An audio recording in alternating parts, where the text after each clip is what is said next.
Dylai tyfu fyny fod yn amser cyffroes, yn hwyl ac yn hapus. Mae'n gyfle i archwilio, i ddysgu ac i ddod yn fwy annibynnol. Ond gall mynd trwy gymaint o newidiadau hefyd fod ychydig yn frawychus, yn feddyliol ac yn gorfforol.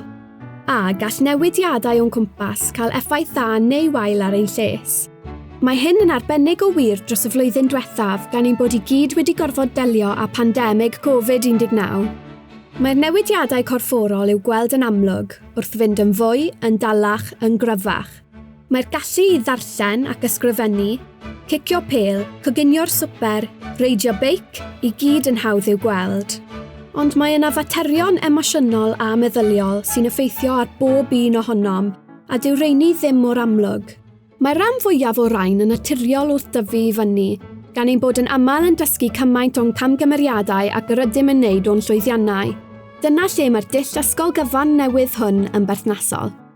Mae'r dull ysgol-gyfan yn ymwneud â chefnogi lles emosiynol a meddyliol da trwy gryfhau'r berthynas rhwng chi a'ch athrawon, rhwng yr athrawon eu hunan, rhwng holl staff yr ysgol, a rhwng rhieni, teuluoedd, gyfalwyr ac unrhyw weithwyr proffesiynol sy'n gweithio gyda'r ysgol, dull ysgol-gyfan.